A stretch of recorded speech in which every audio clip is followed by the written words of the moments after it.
வழியாகத்தான் நம்ம எங்க பிரவேசிக்கணுமா? தேவராஜ்யத்துக்குள்ள. சரி, நமக்கு வருகிற பாடுகள் எதற்காக, எப்படிப்பட்டது, எப்படி நம்மை வருகைக்கு ஆயத்தமாக்கு, கொஞ்சம் அதை குறித்து தெளிவு நமக்கு தேவை. ஏன் அப்படின்னா, நம்ம பெரும்பாலும் நமக்கு ஒரு பிரச்சனை வந்துட்டா உடனே ஆண்டவரை முறுமுறுக்கிறோம். கொஞ்சம் வளர்ந்துருந்தோம் அப்படின்னா பிசாசை குறை சொல்லிடுறோம். அப்படிதானே? ஒன்று யாரை முறுமுறுப்போம்? ஆண்டவரை முறுமுறுப்போம். இல்லைன்னா யாரை குறை சொல்லிடுவோம்? ஒன்று ஆண்டவரை சொல்லுவோம், ஏன் காண்ட அனுமதிச்சா. இல்லை அப்படின்னா பிசாசு ஒரே பிரச்சனை என்ன செய்யற வாழ்க்கையில் கொடுக்குறான்னு சொல்லி பல விதங்கள். இன்னைக்கு நிறைய பேர் அதனால தான் பிரச்சனை ஏன்னே தெரியாதனால இன்னைக்கு நிறைய இடங்கள்ல இந்த அமாவாசை இரவு ஜெபம் போஸ்டர்லாம் பார்த்துருப்பீங்க. ஆகும் அமாவாசை இரவு ஜெபம் இதெல்லாம் ஏன் பெருகிருச்சுன்னா, தனக்கு வந்த பிரச்சனை எதனால கத்த அனுமதிச்சான்னு தேவ ஜனமும் புரிந்து கொள்ளாதனால இதை இப்படி கள்ள ஊழியர்கள் ஆதாயமாக்கி கொண்டாங்க. அரண்டவனுக்கு இருண்டதெல்லாம் பேய், இவன் அரண்டு போயிருக்கிறான். நம்ம ஆளுங்க எடுத்துக்கிட்டாங்க, பிசாசு காரணம், அமாவாசை இரவு உனக்கு பிரச்சனை. அப்ப என்ன பண்ண, நேரம் இங்க வந்து கடந்துரு. மற்ற இரவெல்லாம் எங்க போறது? பிசாசு என்னமோ அமாவாசை இரவு மட்டும் ரொம்ப முழிச்சிருக்கிற மாதிரியும், மீதி 29 நாளே குப்புறப்படுத்திருக்கிற மாதிரியும், அந்த பிசாசு முழிச்சிருக்கிறனால இவங்க அப்படி ஃபென்சிங் போட்டு ஜனங்களை பாதுகாக்கிற மாதிரி அமாவாசை இரவு ஜெபம். ஏமாந்துடாதீங்க.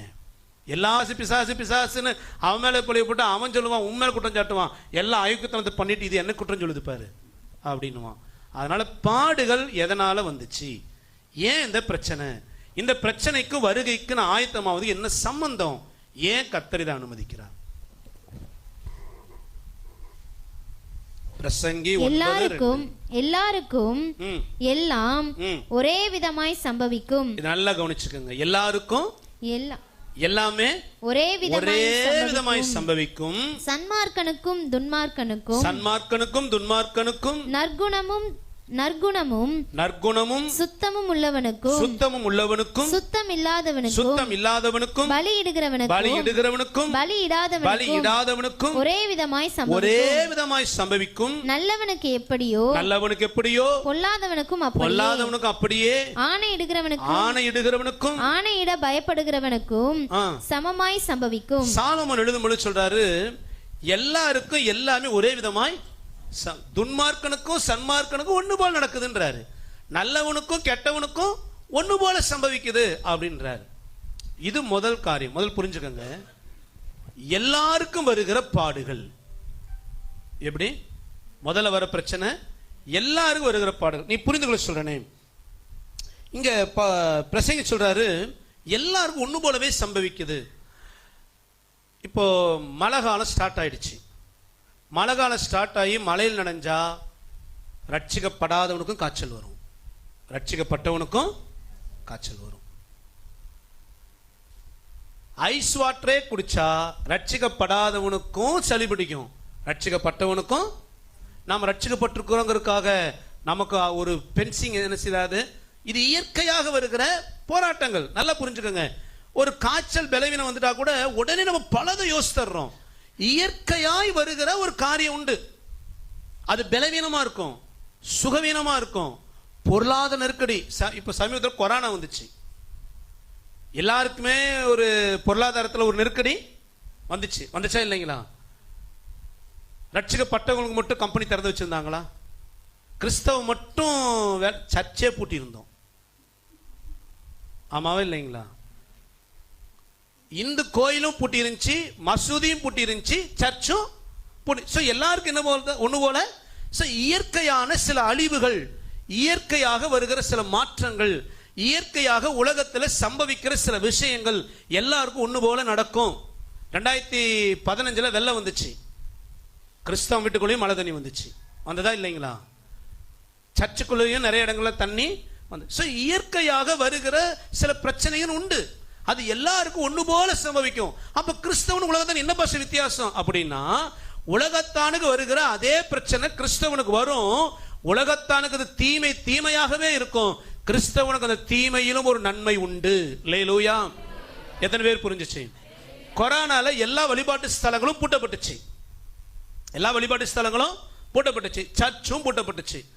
சோ யாருமே அவங்க வழிபாட்டு ஸ்தலத்துக்கு என்ன செய்ய முடியல, போக முடியல. அவங்க தெய்வத்தை என்ன செய்ய முடியல, ஆராதிக்க முடியல. ஆனா இந்த தீமையில என்ன ஒரு நன்மைன்னா, ஞாயிற்றுக்கிழமை கூட சர்ச்சுக்கு வர தயங்கின கிறிஸ்தவர்லாம் டெய்லி ஆன்லைன்ல ஜூம் மீட்டிங்ல பிரேயர் பண்ணாங்க. அல்லேலூயா. வேற வேலை இல்லை, வேற வேலை இல்லை. ஞாயிற்றுக்கிழமை சர்ச்சுக்கு போறதுக்கே சர்ச்சுக்கு போகணுமா, இன்னைக்கு எந்திரிச்சு தலை லேசா வலிக்குது, படுத்துக்குவோமே, அடுத்த வாரம் போய்க்குமே. இவங்க நினைச்சவங்கள டெய்லியும் என்ன செய்யலாம், ஜூம் மீட்டிங். மாத்திரம் இல்ல, அந்த லாக்டவுன்ல பாத்தீங்கன்னா நிறைய ஆன்லைன் பிரேயர். தேசத்தை நினைவிலே வைக்காதவங்க எல்லாம் தேசத்துக்கு என்ன செய்யணும், ஜோம் பண்ணோம். ஒரு ஒரு காரிய கிறிஸ்தவ பரவி என்னன்னா, இதுதான் உலகத்தினுடைய முடிவோங்க நிலைமையெல்லாம் வந்து என்ன வருகைக்கு ஆயத்தமாக்கணும். ஜெபிச்சோமா இல்லைங்களா, ஆமாவா இல்லைங்களா? தீமை என்னவா மாறிச்சு? அப்போ இயற்கையாக வருகிற சில பிரச்சனைகள், பாடுகள் உலகத்தானுக்கு வருகிறது போல நமக்கும் வரும். எந்த விதமான ஒழுங்கும் இல்லாத இந்த உலகத்துல நடக்கிற சமுதாய சீர்கேடுகள், தேவனுடைய இயற்கை அழிவுகள் சில நேரங்களில் நம்மையும் பாதிக்கும். வேலையிலேயோ, பொருளாதாரத்திலேயோ, குடும்பத்திலேயோ, நம்ம சரீரத்திலேயோ சில பாதிப்புகள் கட்டாயமாய் உண்டாகும். அந்த பாடுகள் எல்லாருக்கும் வருகிறது. ஆனா அதுல என்ன ஒரு காரியம்னா, தேவன் நமக்கு அனுமதித்தாலும் அதிலே ஒரு நன்மையை தேவன் நமக்கு வைத்திருக்கிறார். அல்லேலூயா. ஒரு வார்த்தை வாசிங்களேன், 2 கொரிந்தியர் 12 அதிகாரத்துல 7ஆம் வசனத்தை வாசிங்க.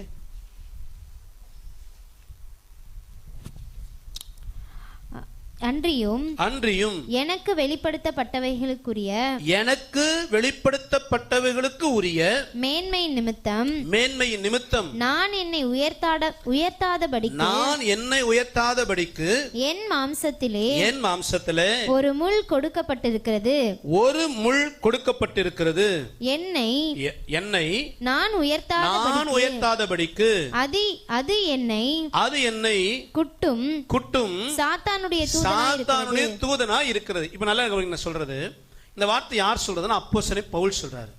என் மாம்சத்தை சரீரத்துல முள் எனக்கு கொடுக்கப்பட்டிருக்குது அப்படின்ற. முள்ளுனால என்ன செய்யும், என்னங்க செய்யும், அப்படியே வருடுமா, குத்துனா என்ன வரும், வேதனை வரும். பவுல் சொல்ற எனக்கு ஒரு வேதனை இருக்குன்றார். இங்க எதை சொல்றாருன்னா, பவுல் வந்து நல்ல ஊழியம் பண்றவர், ஆனா சரீரத்துல பல வியாதி. சரித்திர ஆசிரியர்லாம் சொல்றாங்க, இந்த பவுல் அவருடைய ஊழியத்து நிமித்தம் பண்ண பிரயாணங்கள், பட்ட பாடுகள், காயங்கள், இதனால அவருடைய இந்த கால் எப்படி இருக்குமாமா, இப்படியே பெண்டா இருக்குமா, இப்படி இருக்குமா, இந்த வி ஷேப்ல இருக்குமா. மாத்திரம் இல்ல, அவர் கொஞ்சம் ஷார்ட்டா இருப்பார். பவுல் வந்து குள்ளமா இருப்பார். அவருடைய கண்கள் வந்து பாதிக்கப்பட்டு தண்ணி வடியுமா, பூளையும் தண்ணியுமா, அப்படியே அந்த அழுக்கு அப்படி இருக்குமா. பார்க்கவே அவர் அகோர தோற்றமா தான் இருப்பாராம். சரீரத்துல பயங்கர பலவீனங்கள். யாருக்கு?